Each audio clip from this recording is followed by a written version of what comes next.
Élection américaine 2024. Quel impact pour le continent africain? Qu'est-ce qui va changer après l'arrivée de Donald Trump au pouvoir?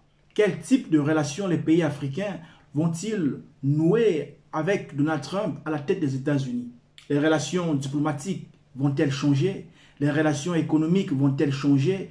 Les relations géopolitiques, géostratégiques vont-elles changer? Vont-elles s'améliorer? Il est très important de savoir que Donald Trump n'est pas un grand fan du continent africain.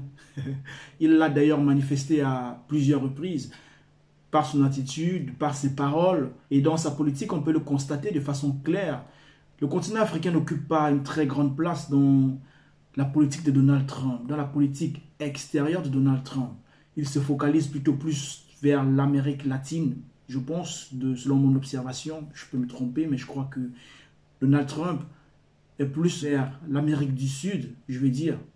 L'Amérique du Sud, ils ont plus de liens avec certains pays de l'Amérique latine, de l'Amérique du Sud, de l'Amérique de façon globale, qu'avec les pays africains. Alors, est-ce qu'aujourd'hui, ça va changer?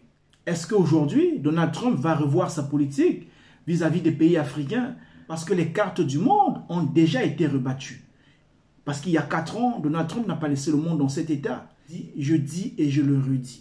Aucune nation dans ce monde qui est ambitieuse, qui veut atteindre l'apogée de son économie, ne pourra vivre sans compter le continent africain. Aujourd'hui, l'Afrique est un réservoir de matières premières. Elle l'a toujours d'ailleurs été.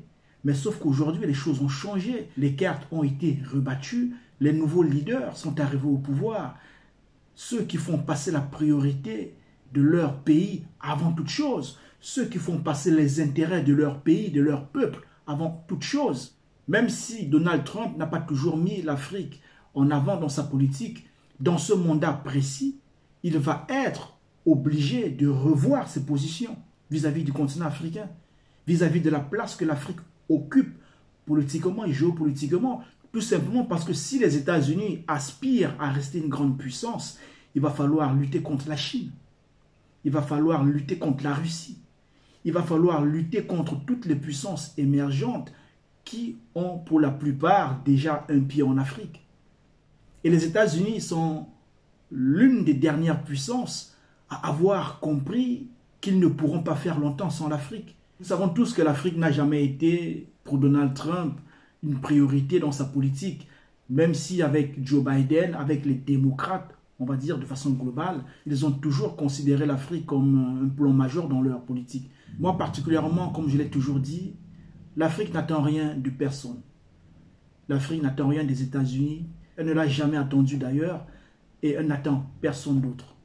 Je crois qu'aujourd'hui, la nouvelle génération africaine, les nouveaux leaders ont compris ce qu'il fallait faire pour permettre à l'Afrique de connaître aussi un meilleur avenir et de rendre paisible l'avenir de leur population, de leur peuple tout simplement. Pour moi, je le dis de façon claire, le Messie de l'Afrique, c'est l'Africain lui-même.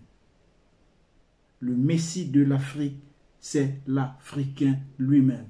Ni l'Europe, ni les États-Unis, ni l'Asie, ni autre pays ne changera l'Afrique à la place des Africains. Il est très important de le dire. Aujourd'hui, on a le sentiment que les Africains ne peuvent rien faire sans des puissances étrangères. Mais c'est quelque chose que moi, j'ai toujours combattu.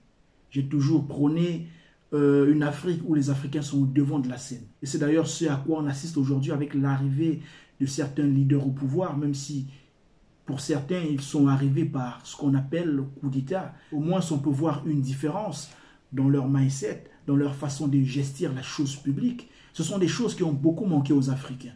Voir leurs dirigeants, parler avec leurs dirigeants, communiquer avec leurs dirigeants, dire on veut ça, nous sommes d'accord avec ça, et que les dirigeants, eux de leur côté, donnent du répondant en disant on vous a écouté, on vous a compris et on fera en sorte que vous ne vous plaignez plus.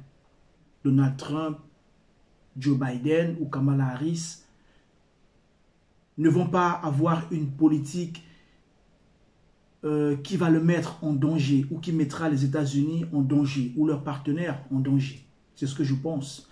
Je pense que la politique des États-Unis vis-à-vis de l'Afrique, quel que soit le camp qui gagne, est une politique réfléchie. Ils se disent qu'il ne faut pas non plus aller plus loin, malgré l'intérêt qu'on porte au continent africain, malgré ce que ce continent nous fournit comme matière première, comme richesse, qui nous aide à nous développer, à développer nos pays, à aider à accroître le PIB de nos populations, malgré tout ce que l'Afrique a donné aux États-Unis, à l'Europe, à l'Asie. Ils se disent, nous allons nous modérer dans notre façon de fonctionner avec l'Afrique, parce que une Afrique trop riche, une Afrique trop puissante, égale à des pays qui redeviendront, même si ce n'est pas totalement pauvre, mais à des pays qui vont assister à une diminution de leur croissance. Sur le point géopolitique, géostratégique, sur le point surtout économique. Donc honnêtement, tel que je vois les choses, les États-Unis n'apporteront pas grand-chose. Joe Biden, Kamala Harris ou Donald Trump, car leur politique est identique, tout simplement. C'est aux Africains de prendre leur destin en main, de mener leur propre combat, qu'ils soient politiques, géopolitiques, géostratégiques, qu'ils soient surtout économiques.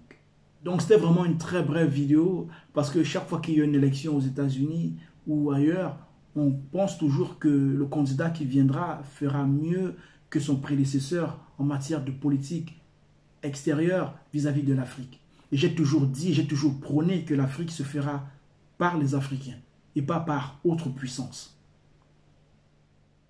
La Chine s'est faite d'elle-même. L'Europe s'est faite d'elle-même. L'Asie s'est faite d'elle-même. L'Amérique s'est faite d'elle-même. L'Afrique se fera d'elle-même. Ok les amis, dites-moi ce que vous en pensez de cette vidéo. Laissez un commentaire de ce que vous pensez de la situation géopolitique actuelle entre le continent africain et d'autres continents. C'était un plaisir. Prenez soin de vous. On se retrouve très bientôt pour une nouvelle vidéo. Peace.